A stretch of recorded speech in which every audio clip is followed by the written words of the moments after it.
Good morning, folks. Welcome to the Internet Marketing Talk. I'm Franz. I have a background in doing Facebook, Twitter, AdWords promotion, helping businesses get seen online, and I build websites.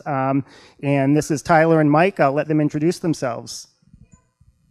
How you doing? I'm Tyler, Tyler Crossan. I run the social media marketing group on LinkedIn, and we have over 900,000 members now. We're the second biggest group on LinkedIn, and I do email marketing and social marketing for our company that runs that group. So, I'm Mike Vine. I run a PR marketing firm based out of Portsmouth called Sentinel Consulting, and we work with clients in financial services.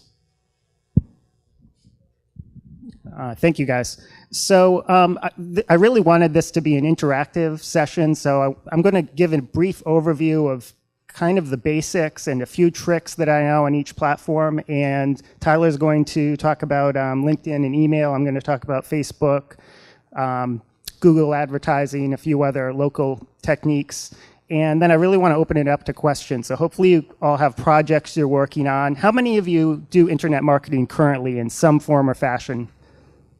Awesome. And would you consider yourselves just starting out, intermediate, advanced? How about introductory? Okay, cool. Any advanced folks in here? All right, perfect. Well, you know, there's no one-size-fits-all presentation that any of us could give and say, here's how you market a website or a product or a service or an idea online. It really depends on your type of business or cause, what you have for available time, what you have for available budget, and what other resources you have as far as a network of people who can help you cross-promote. So those are the factors as you talk about different platforms, what you really want to think about as to what might fit in. So if starting out talking about Facebook, for example, there's a lot of different things you can do on Facebook. They really fall into two categories. It's stuff you can do for free, meaning not spend money, you still have to spend your time, and stuff that you have to pay Facebook for. So if you're at a corporation where you have a big budget, then you can, maximize your effectiveness by giving Facebook money, and it's a shortcut, basically. For many of us, we don't have that, so we're trying to see how many people can we reach, and what's the best ways to do that. Facebook is probably the biggest as far as social media promotion. That's the advantage, and if you can capture the technique of creating interesting content, you can really get a lot of free exposure there. So that's the positive. The negative for Facebook is they control your interaction with your fans. And if you're creating a page, if you post something, Facebook decides whether or not people see that. And unless you pay them, they're going to minimize your exposure.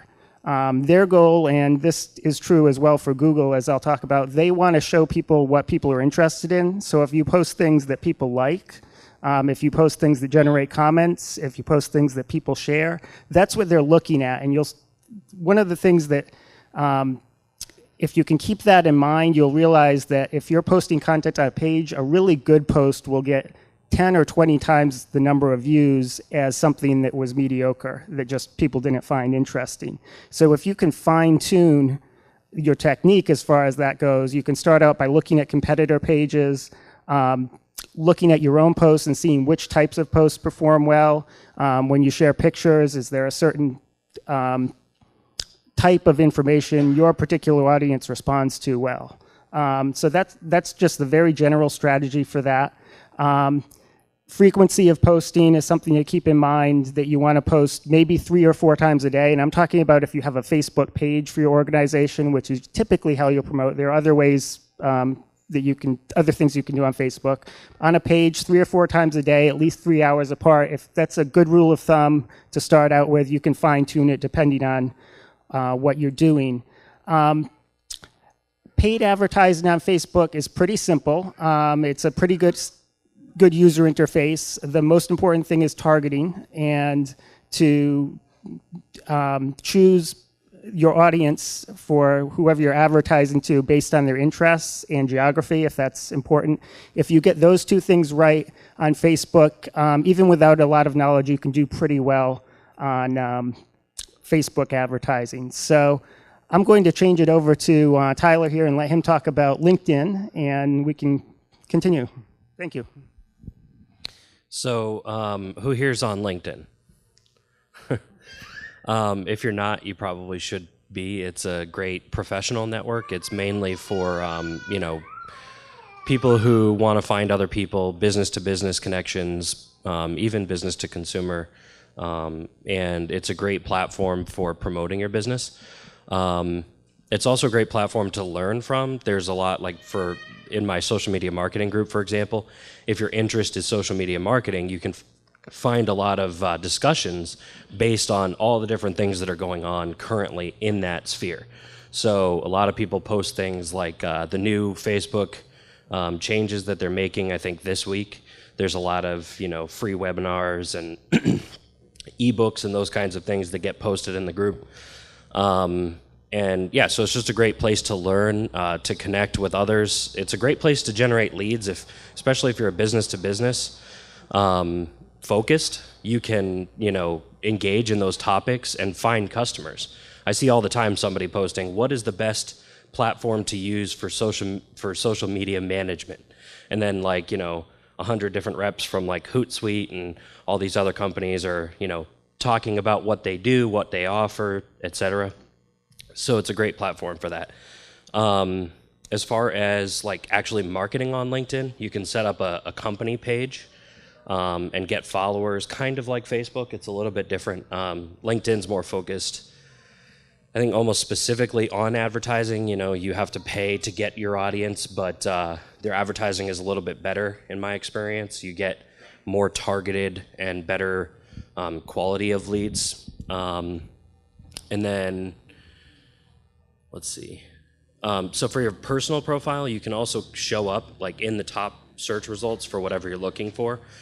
Some pretty simple ways to do that by adding in keywords throughout your profile, whether it be your headline or each little subject that you talk about yourself, the About Me section, your past history, what positions you've had.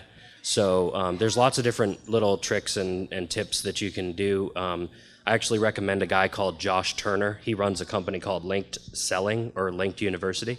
And you can find all kinds of information. You can find it for free. I think Linked University runs classes for free, and then he charges if you want to, upgrade to get the access to all the videos that he has and that kind of thing.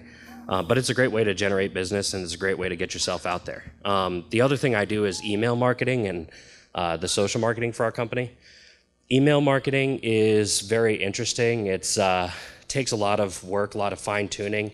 You can't just get some list that you buy from somewhere online that promises that they're, good quality list or whatever. I recommend, spending the time and actually marketing your business and getting the signups to your newsletter or email list, however you end up doing it, because you'll get a lot better, actual engagement that way, which is what you want. You want, people to open the emails. You want them to click through to what you're promoting and that kind of thing. So it's all about kind of fine tuning it. Once you have a rhythm, you can, change it up a little bit, see how it responds the next week. And if it responds worse, then you can go back to the way you were doing it before. There's all kinds of good things to do there. I use constant contact myself. I feel like it's the best for deliverability, the best for pricing overall. And I've done a ton of research. I have a huge list, so I can't, go with one of the ones that has maybe a little bit better user interface, but they charge 6 times more than Constant Contact. So that's that. Yeah, you covered some points. I think as the internet marketing has evolved, as the major social networks have been trying to monetize, that email marketing has become more compelling once again. So a couple of years ago, you'd ask me, and I'd say, well, yeah, email's kind of old school, and a lot of people don't want marketing in their inbox. So you should, do some focus on social networks. Well, the problem is the social networks have not treated their business partners and users like they have any ownership. They feel like they can just change the rules. Namely with Facebook, they encourage people to spend money building up their likes, their followers on Facebook, and then throttled the number of people that you can reach with your own posts. So now I think it's down to 5%? 3% of your own likes that you can reach with your posts. So, and then they want you to now pay to reach your own people, or what we understood to be our own people. So email is a good option in that regard. It's expensive to sign up for Constant Contact or MailChimp, one of these leading email marketing platforms. Usually they'll give you like your first 2,000 contacts free, but then it starts to get pretty expensive pretty quickly. But it's also very valuable. I mean, you own those names. The MailChimp in particular has a very easy user interface in order to build a newsletter or other template that looks very professional for you. And Constant Contact's a little harder on that regard, but again, is I think the top in deliverability. It's a little finicky.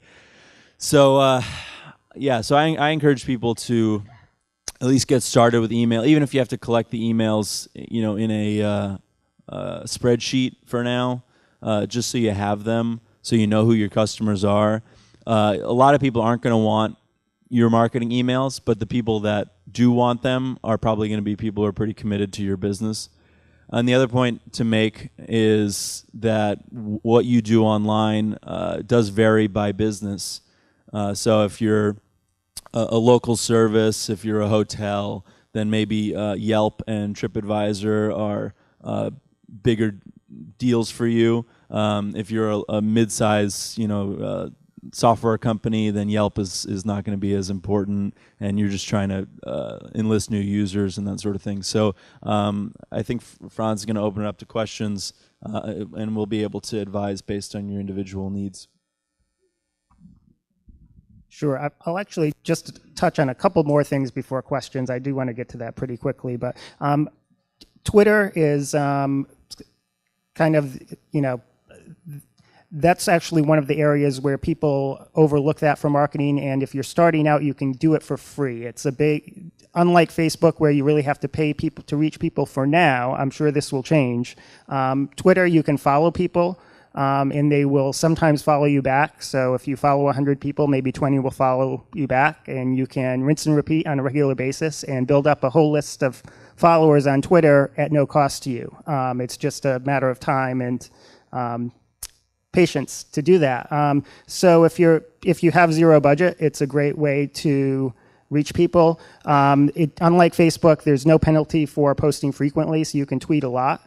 The other great thing about Twitter is certain audiences pay attention to that more, specifically media and celebrities, media being the important one for marketing. If you're in a position where you're doing press releases or you're trying to get someone's attention, you can often reach them via Twitter when they will ignore your email or phone call or any other form of contact. So, and even if they don't respond to you, they will often see that. It's a very powerful tool for that, and if you build up your followers on there, you look big to them, the people who are can get you more exposure. The audience is more limited in general, so for most cases, you're not going to get nearly as much activity from Twitter as Facebook if you're doing them both equally. The last thing I'll just touch on Google.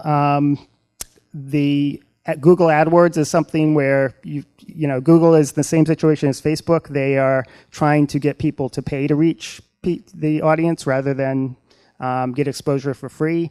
AdWords is very expensive in many cases. It's also very powerful. You will find that companies that use it successfully, or organizations, can get the majority of their business from Google AdWords. Unlike Facebook ads, I would say that AdWords is much more complex as an advertiser. So if you're going to do it yourself, you really need to spend the time to learn about the nuances and get your targeting right. or you will be wasting money. And the difference between an effective campaign and an ineffective campaign is very strong on there. So with that, I will open it up to questions. So don't be shy. Step right up. Get the microphone over here. Who wants to be first? I can talk all day here, but we'd rather have questions. Okay, so recently I put up a blog, and actually a few years ago I did a lot of search engine optimization for the company I work for. At the time, it was very easy to get into the organic search results. Now it seems like you can have very unique terms, like tiny home building. There's not a whole lot of sites about it, but it's very difficult to get into the top 50 or even 100 results. What I'm seeing is, whenever I do bursts, like I'll post something interesting on Reddit, get lots of traffic. Get on the Survival Podcast, get lots of traffic. Google seems to be looking at traffic as an indicator of quality now, rather than links, inbound or outbound, or any of that stuff. Can you talk about what you're seeing in that? So Google is constantly changing their algorithms, and I think that what they're trying to do is focus more on quality and companies / pages that deliver the most relevant results to the search terms, and they're trying to punish these old types of SEO techniques where people would tag a ton of the keywords that they're looking for on all the pages on their website, or different types of black hat SEO techniques like that. And so you're seeing a lot more focus on the quality and that kind of thing. So you want to just take and not overdo the hashtags.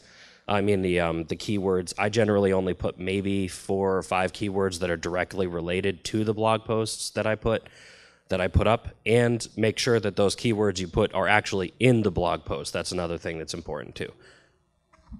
Yeah, I'll just add to that and say there's a lot of misinformation as far as search engine optimization. It used to be that you could do the tricks, as Tyler said, and put in keywords and take shortcuts, and Google doesn't like that. They want to deliver relevant sites to their users. That's their goal. They don't want someone artificially moving their way up. So they've gotten very smart about that. They've got the best engineers working on this 24/7, and you really, with much more limited exceptions these days, you can't trick them. So it's search engine optimization today is about creating content that your users like and creating relevant content, and it's adding value. So if it's something that the person will like when they look at it and share, that's the best indicator.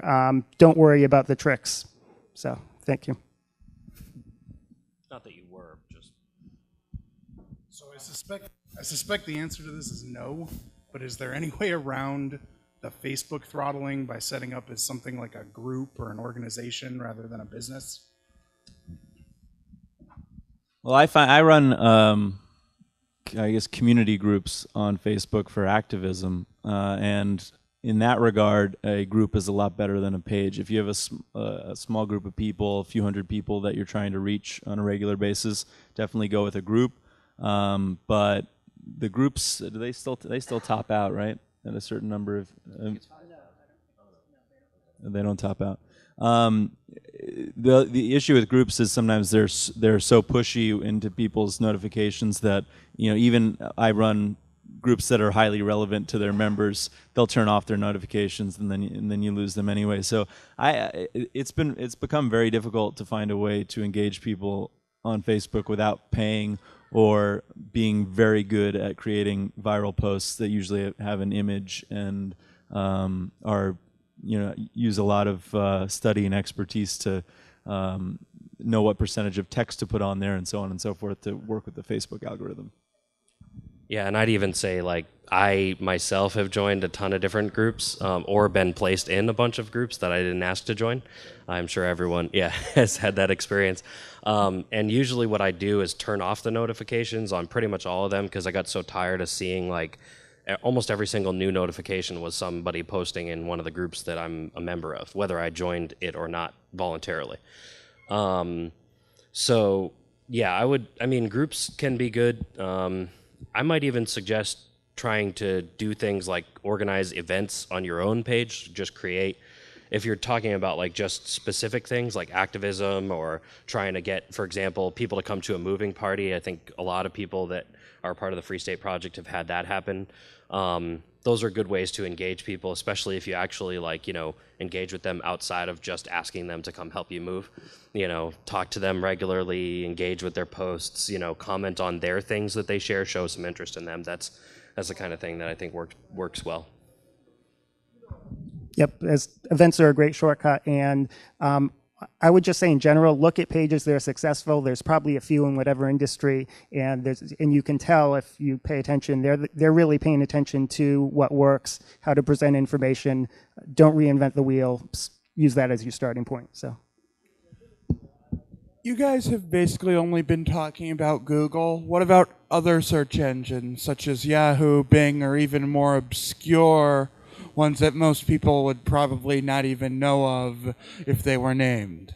That's a great question. So Google is probably, I don't know the official numbers off the top of my head, but I would say it's probably 75%, and then Bing and Yahoo are the same search results and advertising platform now. So they would be the number two. Anything else beyond that, unless you're in a very specialized situation, you're probably not going to be paying attention to traffic so minuscule. So, yeah, there are some niche sites for very specific things that you're looking for that you can find better results from, but they're not like they don't cater to the majority, and they're definitely not ones that you would go to if you're just seeking general information, I think.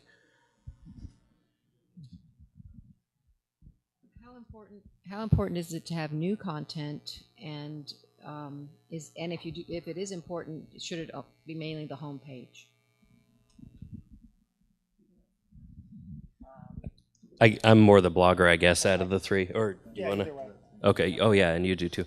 I'd say new content is very important, but beyond just new content, relevant and valuable content.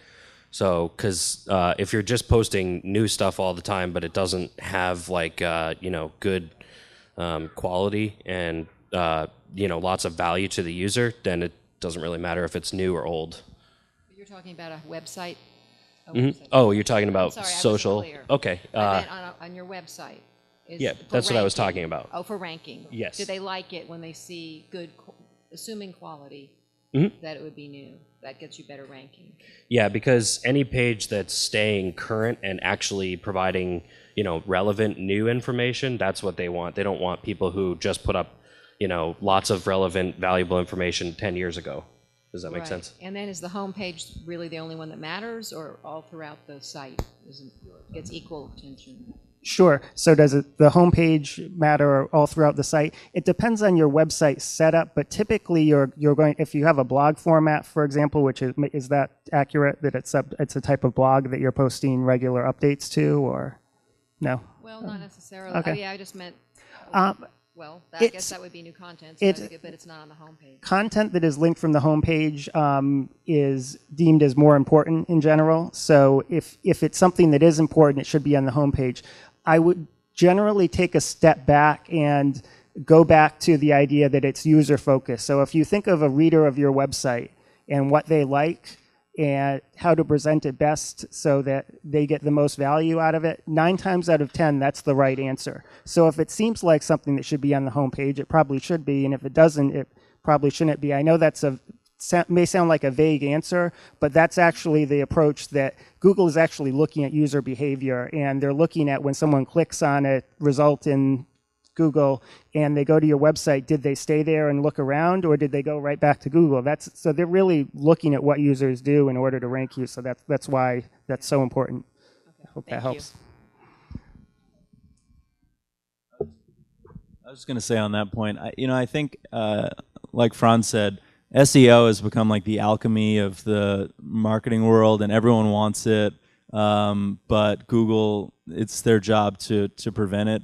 So I think at this point, it's almost like your ranking is the symptom rather than the cause.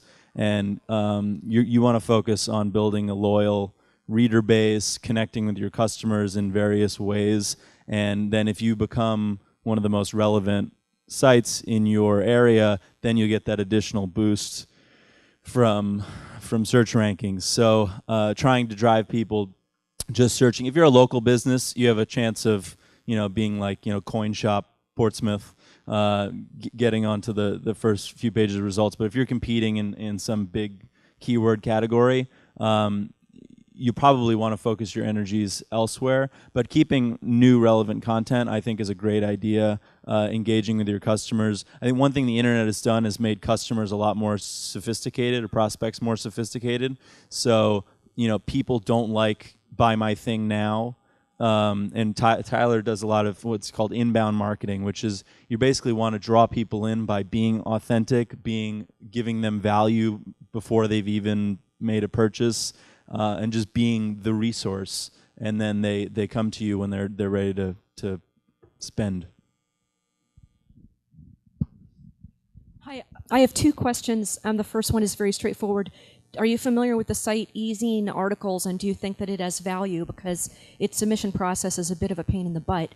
And then my second question is, I recently started a website and weekly e-zine called ShireLibertyNews.com that covers political activism in New Hampshire. And when I was starting off, I spent a lot of time working on the website because I didn't want to just throw it out there that I was having a e-zine and then people would go look at it and there'd be nothing to look at.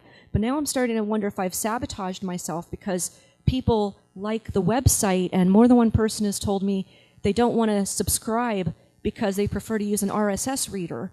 And so I'm wondering, do you recommend not posting your content to your website if you send it in email format, or disabling RSS functionality? Because my goal is to collect the email addresses, and people who are telling me that they don't want to give me their email addresses.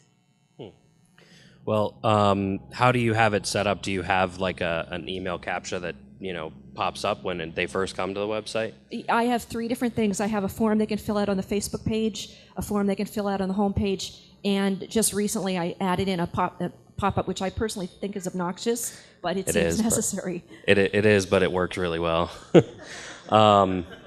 Yeah, because people either just put their email in so that they can see the site, or they just exit out of the little pop-up. It's not that big of a deal. Yeah, I don't know. I'm familiar with e-zine, but I'm not familiar enough that I know whether or not it is actually beneficial to to do. So I can't really speak to that. I don't know if either of you can. Yeah. Regarding the RSS question, people do like to use RSS. If you want to draw them back, you can provide a summary or just a blurb version of articles. It's a little more frustrating, but at least more advanced users online will use RSS as their way to check in on websites. And if you're not on there in some way, if I can't subscribe, then I'm just going to forget that it exists. So I definitely would keep it on. And if you want to draw people back, you can do the first paragraph and then have read more, or summaries, or you can provide short content and then have longer form content that you distribute other ways. And then, are you doing an email newsletter along? Yes. Okay. So yeah, so then collect the email addresses. If the email newsletter is valuable, then people will stay on it, and I think that's a good strategy. And that's actually something I do with my email newsletter, is I do what he just said, put little blurbs, like a paragraph from each article with a picture of the, from the article, and then say, continue reading or whatever, and make the picture a hyperlink as well to the article, and the title also. So like I put the title in bold, 20-point font or whatever, and then I put the paragraph in 10-point font, and then I put the picture in the little, click here to read more, 10-point bold, that kind of thing. One more thing, like the pop-up that's a little spammy but people respond to, is to offer something aside from your main product. So yeah, if you have a report or something that's a little more like eye-catching, just to get them on the list. Well, I currently have a report about how New Hampshire is the best place to be during the zombie apocalypse. Perfect. Not getting a great response on that, though, Yeah. so I think I need to write something different. Oh, okay. Well, I mean, depending on the audience you want to target, then you could use that. You have a landing page for that. You can use that as a basis of an AdWords campaign. targeting people that you think would, if they're searching like libertarian zombie or something, then, those will be a good target audience for you. Thank you. Yeah, I was going to say, I think that's a little targeted, but I'm trying to figure out if Facebook has any use at all from a marketing standpoint. We had some viral memes back, I guess, started at Easter. We had one with Jesus, like, whipping people. And, if you want to be Christ-like, let's not forget that wielding a whip against money changers is an option, or something like that. And it went super viral. We're at, right now, 6 million post views for Free Talk Live. Downloads, unimpressively up. Page, the website is down over the course of years from 60,000 a month to 45,000 views on Google's. The same analytics, but, nothing going on there. What I feel like I'm doing is creating some really great viral content for Facebook. And I wonder if my day could be better spent just playing Farmville, or what the hell. I mean, I don't know what they're doing for me. I'm doing advertising on Google, and we've lowered our podcast ads, cut them in half, a little more than half. So I kind of feel like the Google AdWords and the podcast ads are what are giving me my new downloads, and that Facebook is doing little. I do put my listen link in there, and I can't personally check it. Ian has to check that one, and I haven't checked that one recently. So maybe I'm getting more listens to the streams. So I don't know. I mean, I'm just really kind of wondering. I'm doing a lot of work on Facebook, getting a lot of views, and not getting a lot of results. it's not Farmville you want to play. It's Mafia Wars. Okay, that's Yeah. excellent.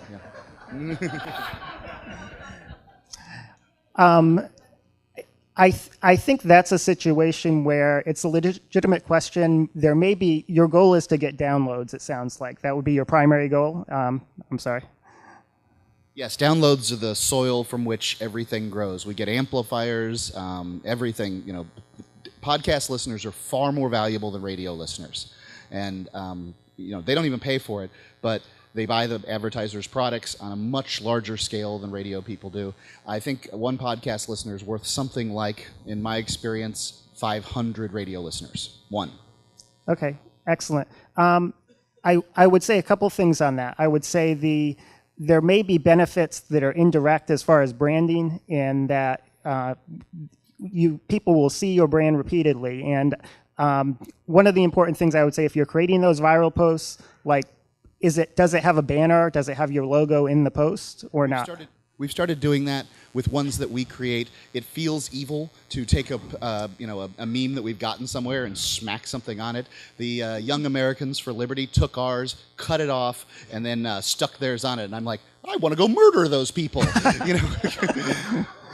We've had that happen too. Yeah, it's a fine line, both from an ethical standpoint, and also if something's too branded, then it reduces its virility as far as it's not going to be shared as much. So the logo down in the bottom right or bottom left, depending on where it goes. That aside, the second point I would make is, you're using Google Analytics. You can actually tag the links if you're linking to your podcast in the post, for example, with a specific tag, and you can name a campaign, medium, source, keywords, and there's a tool that lets you build a URL. And if you really want the real answer as far as how many direct clicks, you can make a custom URL that goes to your website, put it in the post, go to analytics, and see how many clicks came from a particular post. And so that's how you get your real answer.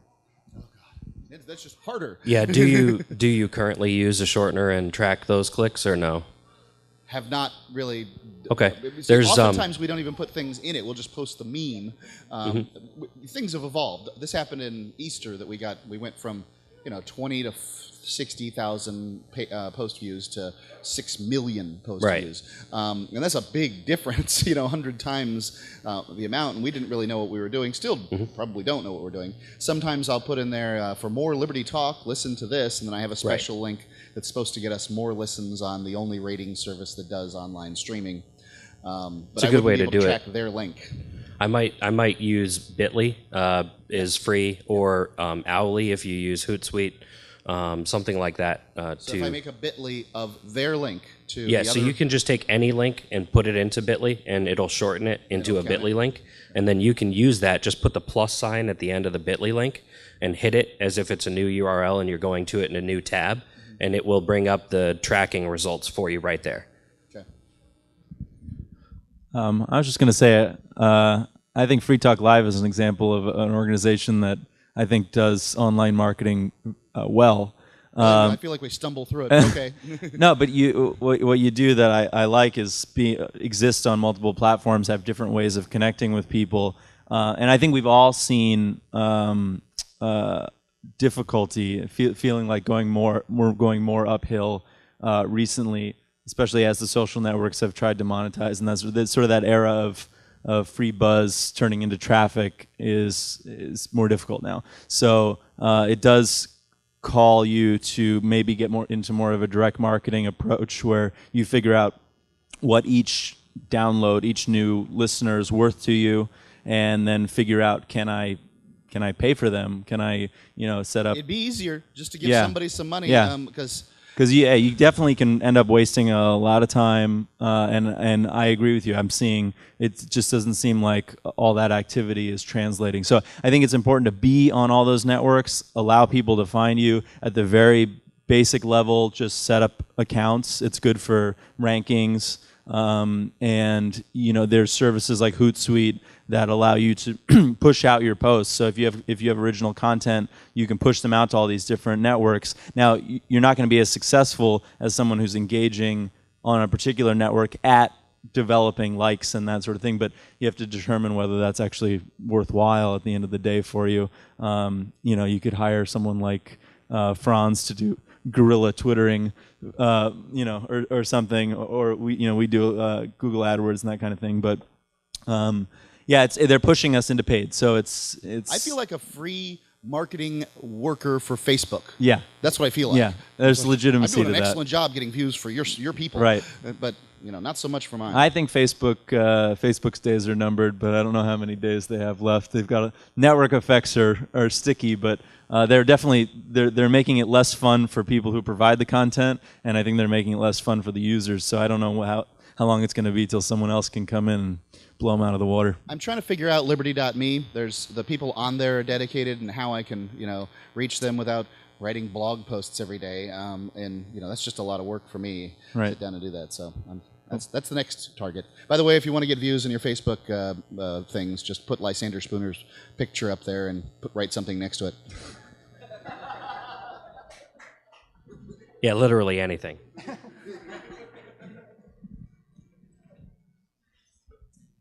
Hi, I read in the 4-Hour Workweek by Tim Ferriss. I read that book, and I came away from that convinced that for many of us, the focus on niche marketing was really the way. So getting back to the idea of niche, can you talk more about, you've got your niche product, you're looking for your niche buyer, what is your niche channel?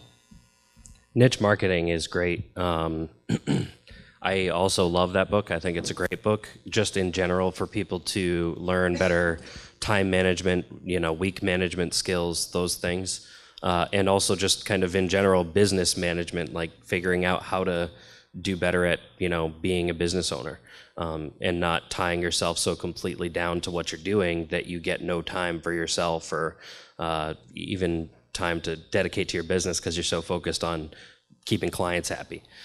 Anyway, so it's a great book. Niche marketing is something that I think it's difficult to do right now, especially because of Google and the way that they're doing things. But it definitely has a lot of value, and I highly recommend Tim Ferriss or whoever else out there does those types of things to learn more about it and how to do it specifically. But yeah, she said Tim Ferriss, The 4-Hour Workweek is the book she just talked about, and it's an excellent book. That actually ties back to Mark's question a little bit, which is potentially you have posts that can go viral but aren't reaching people who are then going to be your loyal people. So that's why I like the email list again. People who will accept your messages in their inbox are a committed group. And you shouldn't be even worried. I've gotten good advice from people who are better at this than I am that you shouldn't even really be that worried about hitting those people fairly frequently, as long as you're providing valuable content, because the people that you lose, again, are not your niche potentially. So find ways to build that list. We do a lot of PR. PR, if you can do it, is a good way to get an audience for your message, and it's free in the sense of you don't have to pay for it, but you do have to pay in time and experience. But especially if you have a local business, the local media outlets are starved for content. So if you can either yourself or hire someone to put out press releases when something big happens in your business, if you can reach out to local journalists and introduce yourself and what you do and try to find out why it's interesting. Like if you were going to tell a family member why your business, what really makes you passionate about your business, or what project are you working on that's neat. Even in a local sense, like, hey, we took this old hotel and we renovated it and we're doing it in this style, and here's why we think that's good for the town. That's your hook, and journalists look for that, and especially local media, where if organizations like Patch or no, think of some other local.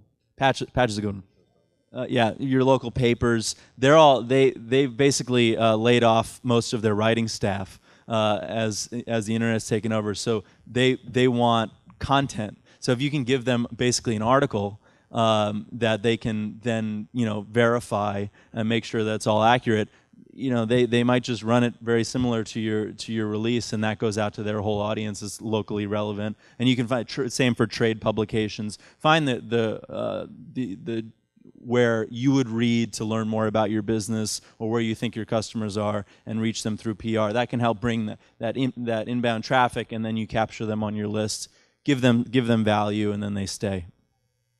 Also, just speaking again to niche marketing, a great thing to do with niche marketing is to go on forums that are dedicated to the specific topic that you're talking about, and put in your forum signature, links back to your site, and then actually engage with the discussions, and not just post a bunch of links saying, oh, go to my site, whatever. Actually give a valuable response to somebody's questions, that kind of thing. Absolutely. And sometimes you can even start your own forum or start a Facebook group. Even if there's one that's similar, you'll find this a lot, that there's still room for you to start a similar Facebook group, and then you control that community in some way. You influence them, I should say, and that can help. So, the internet, with so much content out there, people are looking for curation. So, just to bolster what Franz is saying, I think that. Even if you're doing the same thing that someone else is doing, if you're doing it better, if you're making a more positive community, a more productive community, you're getting rid of all the trolls and the other nonsense that people have to wade through, then that's valuable right there, and can start to build up your potential customer base. Yeah, and I'll say actually, I think part of the reason why our LinkedIn group, social media marketing, is so successful is because we have a team of 50 moderators that all day long are just making sure that those posts are not getting off topic, that they are not spammy. When people post direct links to their MLMs, that kind of thing, we delete that stuff and put them on moderation and that kind of thing. So like he said, a well curated and a well on topic community will do far better, in my opinion, than any other.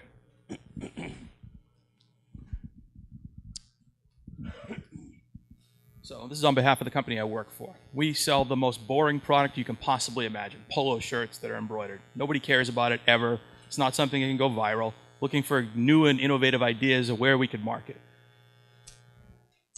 Okay, I'm going to answer that with a very non-new and innovative answer, which is Google AdWords. That screams for a very well-optimized Google AdWords campaign.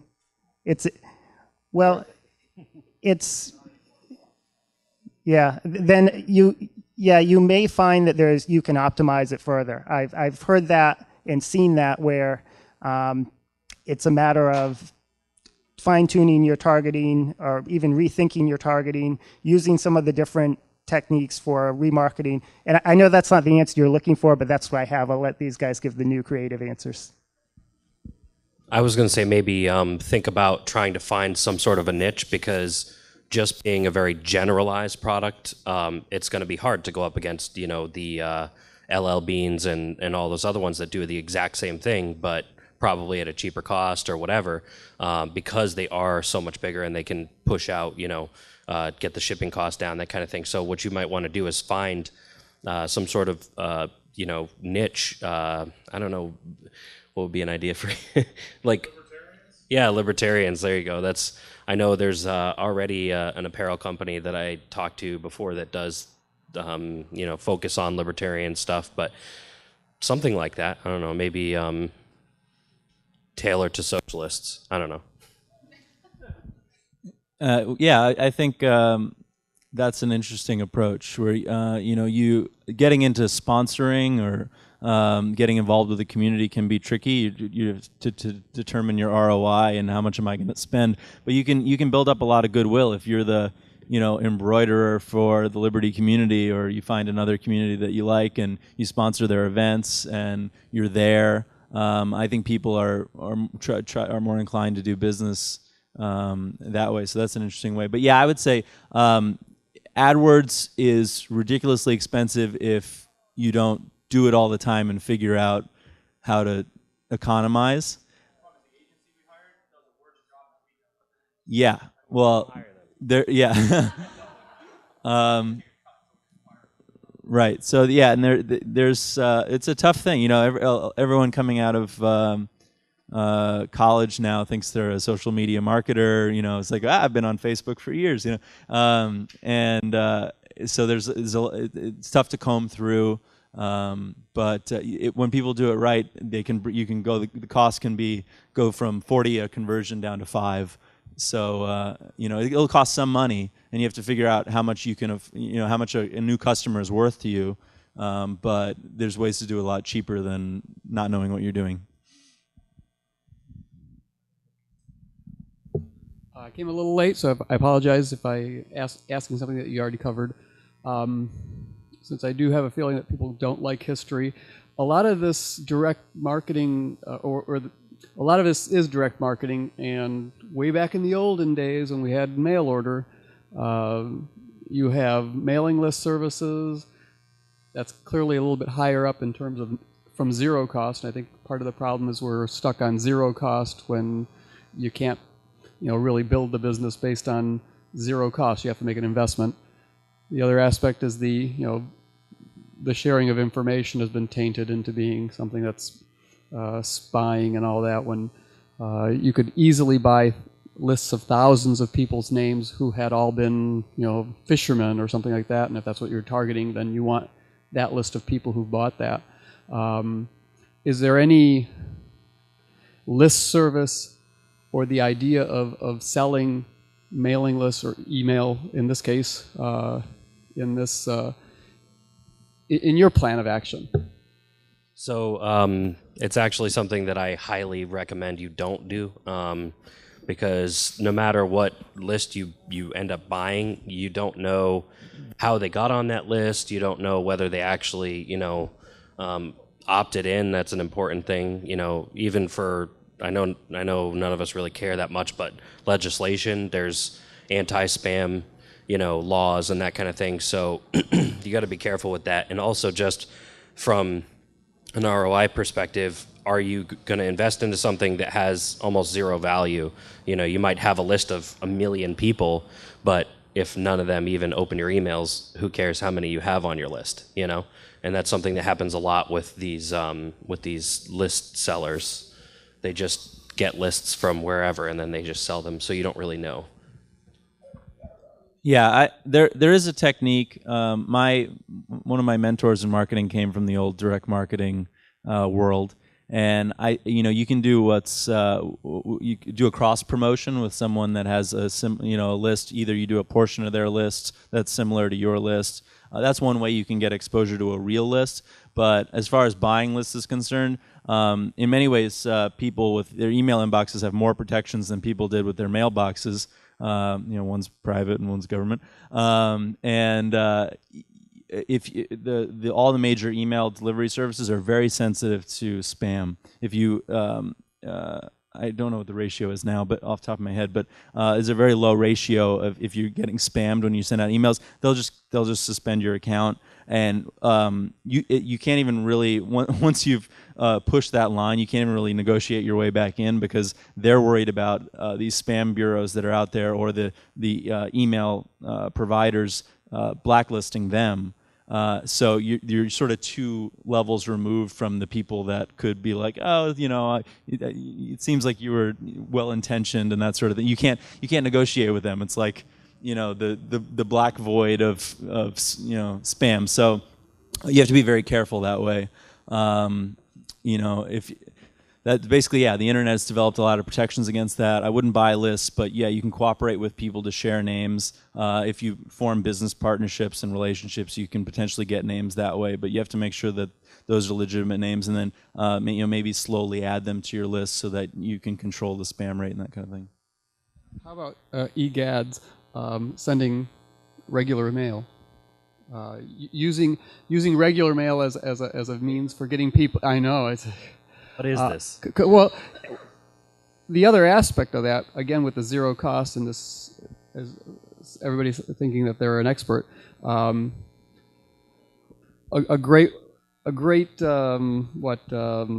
lesson that you got from the old days was that if you have lousy writing, you're not going to get a response, no matter how good the list is. And so there's a lot of people that are probably jumping around from technique to technique only because they've got lousy writing. They don't know how to write copy. And they don't know what motivates somebody to take action, and they're just they're spinning their wheels because we're going down to the zero, like everything should be zero cost, or I should be able to do everything myself. And I think probably the hard part for you guys selling services or anybody selling services, writing, copywriting, is the fact that everybody thinks he's an expert or can get there by reading one more book. Yeah, I would say if you're running your business, I mean, this is going to sound self-interested. This is what I do. But if you're running your business, don't be afraid to ask for help, especially copywriting.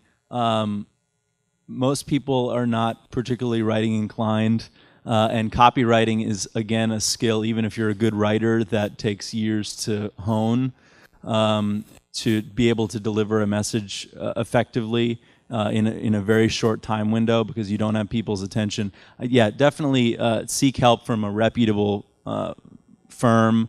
Some of them don't want to talk to anyone unless you're spending $10,000 a month, but there are smaller firms that will take small business clients, and that can save you a lot of grief. As far as sending out paper, that's the old direct marketing technique was very specific about your return on investment. You want to see how much am I spending, how much do I expect, how's this list going to perform. It was a kind of a semi-scientific process. Not a lot of people do it anymore, but it potentially could work for certain businesses. What I would say about that too is that that's a part of the old kind of outbound marketing philosophy, which is the idea of stopping somebody where they're at and trying to get their attention to focus on your product. And these days, what is a lot more successful and what is kind of the new age way of doing things is inbound marketing, trying to provide value and be relevant to what they're looking for. That way people can come to you and you're not trying to chase after them. So it's a little bit better way of doing things, in my opinion. There are still people that do direct mailing. I get shitloads of it and I throw it all away and, yeah. Great. I think we have time for one more question.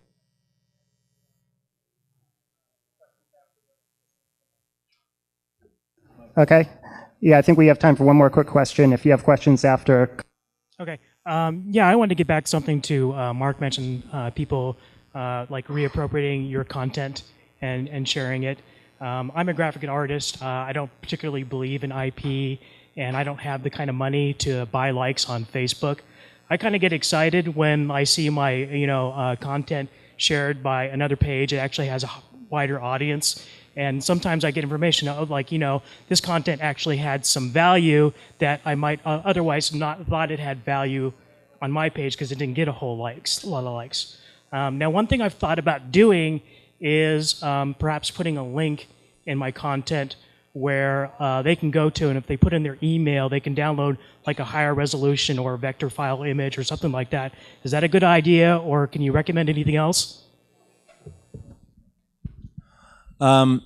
Generally, I would say don't do all of your marketing on Facebook. So I mean, you can do you can do those pictures, but you do image posts, but bring people back to a website if you can. Get them off of Facebook.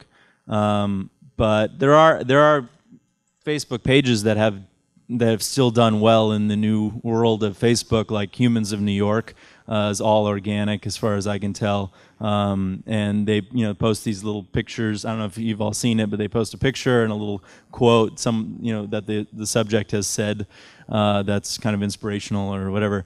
So yeah, if you can consistently post things that are getting attention on their face, then yeah, you can definitely build up a following that way.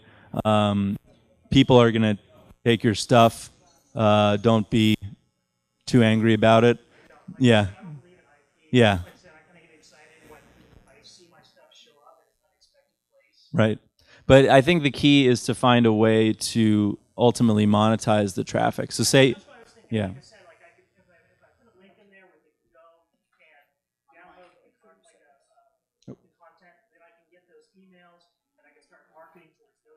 Yes. That's the goal. Yeah, don't spend a lot of time just building up your Facebook page on its own. You want to bring them off. You want to get their emails. You want to get them on your website and find your constituency. That'd be my best advice. Thank you. Thank you, folks.